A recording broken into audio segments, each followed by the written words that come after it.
Late one evening, a man leaves his office building in a busy American city. He gets into his car, starts the engine, and begins the drive home. Like most people, he assumes his movements are private. He hasn't committed a crime, he hasn't spoken with police, and he certainly hasn't been given any notice that he is under investigation. But according to court records and investigative reporting over the past 2 decades, there are situations in which law enforcement agencies may be able to follow a person's movements with remarkable accuracy, sometimes without first obtaining a traditional search warrant. For many Americans, that possibility raises an uncomfortable question about privacy in the modern age.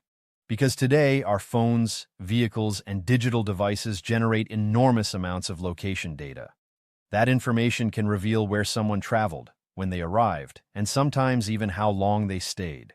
And that leads to a question that lawyers, courts, and lawmakers have debated for years. If police can access certain types of location data without a warrant, where does the Constitution draw the line between legitimate investigation and personal privacy? But here's the question for you. When technology allows authorities to track movements through digital signals and data records, do those tools remain within constitutional limits, or do they risk crossing a legal boundary established to protect personal freedom? Let me know your thoughts in the comments below. Over the past several decades, the relationship between privacy and technology has become one of the most important legal issues in modern law enforcement. In earlier eras, surveillance often required physical observation. Officers might follow a suspect's vehicle, watch a location from a distance, or gather information through witness interviews. These traditional investigative techniques required significant time, manpower, and resources. But as digital technologies expanded, new forms of tracking became possible. Cell phones began communicating constantly with nearby cell towers. Vehicles started including built-in navigation systems. Apps recorded location data in order to provide maps, ride services, or delivery tracking. Each of these systems generated digital footprints. According to public reports and legal filings, investigators in certain cases have relied on these digital signals to reconstruct a person's movements. Sometimes that information comes directly from devices owned by the person being investigated. In other situations, it comes from third-party companies that store data for service purposes. The legal question surrounding this information often centers on the Fourth Amendment of the United States Constitution, which protects citizens against unreasonable searches and seizures. Courts have long held that law enforcement must usually obtain a warrant before conducting a search where a person has a reasonable expectation of privacy. However, determining what qualifies as a reasonable expectation of privacy in the digital age has proven to be a complicated legal challenge. One interpretation argued by government attorneys in certain cases is known as the third-party doctrine. Under this legal theory, when a person voluntarily shares information with a third party, such as a phone company or internet service provider, they may have a reduced expectation of privacy over that information.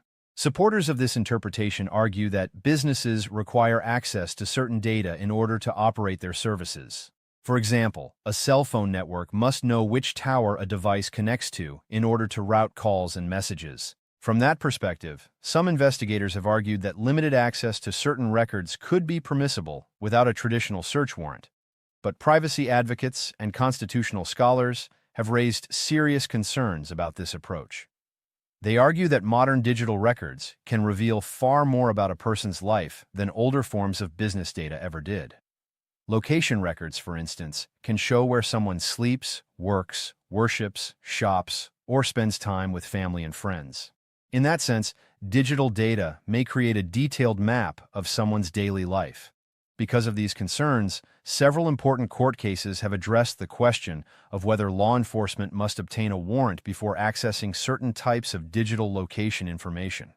One of the most significant rulings came in 2018 when the United States Supreme Court decided the case of Carpenter versus United States. In that case, investigators had obtained historical cell site location information from a wireless carrier during a criminal investigation. The records showed which cell towers the defendant's phone had connected to over a period of days. By analyzing those connections, authorities were able to estimate the phone's location during several events connected to the investigation. The defense argued that obtaining this information without a warrant violated the Fourth Amendment. Government attorneys argued that the records were business data held by the phone company and therefore subject to the third-party doctrine. In a closely watched decision, the Supreme Court ruled that accessing historical cell site location records generally requires a warrant supported by probable cause. The court reasoned that long-term location data provides an unusually detailed picture of a person's movements and therefore deserves stronger constitutional protection. Legal scholars noted that the decision represented an important step in adapting constitutional principles to modern technology. However, the ruling also left certain questions unresolved. For example, the court did not address every possible type of digital tracking technology. As technology continues evolving, courts continue examining how existing legal standards apply to new investigative tools. To understand why this issue remains complex, it helps to look at how different forms of tracking technology actually work in real investigations. Some involve data generated by smartphones, others involve specialized equipment used by investigators. Still others involve records stored by companies providing online services. Each type of technology raises slightly different legal questions. In some cases, the information may be obtained only after a judge reviews a warrant application. In other situations, investigators may rely on subpoenas or court orders with different legal standards. Because the legal rules vary depending on the circumstances, attorneys often analyze each situation carefully when defending a case in court. And that brings us to an important turning point in understanding how modern tracking investigations sometimes unfold. In several widely discussed cases, investigators combined multiple forms of digital evidence to reconstruct the timeline of a suspect's movements. Phone records, vehicle data, surveillance cameras, and public databases can sometimes intersect in ways that reveal patterns over time. From a legal perspective, the key question becomes whether each piece of evidence was obtained through lawful procedures. If a defense attorney believes that evidence was gathered without the required legal authorization, they may file motions asking a court to exclude that evidence from trial. Prosecutors, on the other hand, may argue that investigators acted within established legal frameworks. When such disputes arise, judges examine the facts, the applicable statutes, and the relevant constitutional precedents. These decisions often shape how future investigations are conducted. And in some cases, they eventually reach appellate courts or even the Supreme Court, where broader legal principles may be clarified. But the story does not end with cell phone location records. In the next part of this investigation, we'll explore several additional ways that location data can emerge during criminal investigations, and how courts evaluate whether those methods require a warrant under constitutional law. Because as technology evolves, so does the debate about where privacy ends and investigative authority begins. And that raises another important question. If digital devices constantly generate data about where we go, who ultimately controls that information? The individual, the company storing the data, or the government seeking access to it? That debate is still unfolding today. In the years following the decision in Carpenter v. United States, legal scholars and investigators continued to examine how other tracking technologies might be evaluated under the same constitutional principles. Because while cell site location records were the focus of that case, they represent only one part of a much larger technological landscape. Modern investigations often involve several different sources of location information. One of the most widely discussed examples involves global positioning system tracking devices, commonly known as GPS trackers. These small devices can be attached to a vehicle and can record precise location data over time.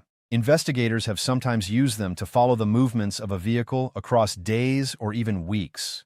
However, the legality of this method was addressed years earlier in the landmark Supreme Court case, United States v. Jones. In that case, investigators placed a GPS tracking device on a suspect's vehicle and monitored its movements for nearly a month. The defense argued that attaching the device to the vehicle without a warrant violated the Fourth Amendment. The Supreme Court ultimately agreed, ruling that physically installing a GPS tracker on a private vehicle constitutes a search under the Constitution. Because of that decision, investigators generally must obtain a warrant before placing such a device on a vehicle. But GPS trackers represent only one form of modern tracking technology. Another method sometimes discussed in legal cases involves automated license plate readers. These systems use cameras positioned along roads or mounted on police vehicles to scan passing license plates. Each scan records the plate number, the time, and the location where the vehicle was observed. Over time, a large network of these scanners can create records showing when a particular vehicle passed certain points along highways or city streets. According to public reports from transportation agencies and police departments, these systems are primarily used to identify stolen vehicles, locate vehicles connected to criminal investigations, or verify vehicle registrations. However, privacy advocates have raised concerns about how long such records are stored and how they might be used in broader investigations. Legal experts note that because license plates are visible to anyone traveling on a public road, courts have often treated this information differently from private digital records. Another example of location data sometimes appearing in investigations comes from mobile applications and digital services. Navigation apps, ride-sharing platforms, and delivery services often store location information in order to provide their services. In certain investigations, law enforcement agencies have obtained records from these companies through subpoenas or court orders. Defense attorneys reviewing these cases frequently examine whether the legal process used to obtain the data met constitutional requirements. Yet another method that has received significant public attention involves geofence warrants. In this process, investigators ask a technology company to identify devices that were located within a specific geographic area during a particular time frame. For example, if a crime occurred at a specific location, investigators might request information about devices that were present nearby during the relevant period. The process usually occurs in stages. Initially, the company may provide anonymized device identifiers located within the defined area. Investigators then narrow the search and may request additional identifying information after demonstrating investigative relevance. Supporters of geofence warrants argue that they can help identify potential witnesses or suspects in situations where little other evidence exists. Critics, however, argue that the technique can involve the data of many individuals who are not connected to the event being investigated.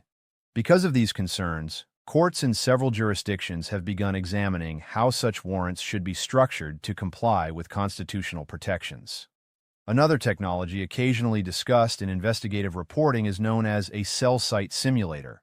These devices, sometimes referred to as stingray systems in media coverage, can temporarily mimic a cell tower in order to identify nearby mobile devices. Law enforcement agencies have stated that such tools can help locate a specific phone during urgent investigations, such as locating a kidnapping victim or identifying a suspect's device. However, because the technology may interact with multiple phones in the surrounding area, courts and lawmakers have debated the legal procedures required before deploying such equipment. In many jurisdictions, agencies now obtain search warrants before using this technology. All of these methods illustrate a central challenge of modern constitutional law. Technology changes quickly, but legal frameworks evolve more gradually through legislation and court decisions. Because of this gap, many cases involving digital surveillance eventually reach higher courts, where judges evaluate whether new technologies fit within existing constitutional principles.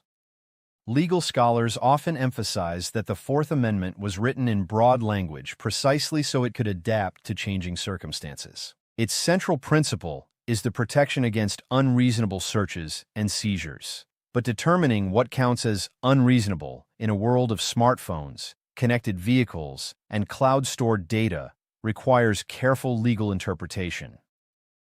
Defense attorneys sometimes challenge digital evidence by arguing that investigators exceeded legal authority when obtaining it. Prosecutors may respond that investigators followed established procedures and obtained the necessary warrants or court orders. Judges then evaluate the arguments, often examining technical details about how the information was collected. These decisions gradually shape the rules governing how law enforcement may use digital tools. For everyday citizens, the legal debate surrounding digital tracking can feel distant or complex. But the underlying question affects nearly everyone who carries a smartphone, uses navigation services, or drives a modern vehicle. Every day, digital systems record information that helps technology function more efficiently. Those same systems can sometimes produce records that become relevant during investigations. Understanding how the law regulates access to that information is an important part of understanding privacy in the modern world. Legal experts frequently remind the public that constitutional protections remain a central part of the justice system. In many cases, investigators must present evidence to a judge and obtain a warrant before accessing certain categories of digital information. Courts also maintain the authority to suppress evidence that was obtained unlawfully. At the same time, investigators argue that modern technology can help solve crimes more effectively and locate victims more quickly. Balancing these competing interests, privacy and public safety, has become one of the defining legal discussions of the digital era. The question is not simply whether technology exists. It is how the law should govern its use. In the end, the story of digital tracking is still unfolding.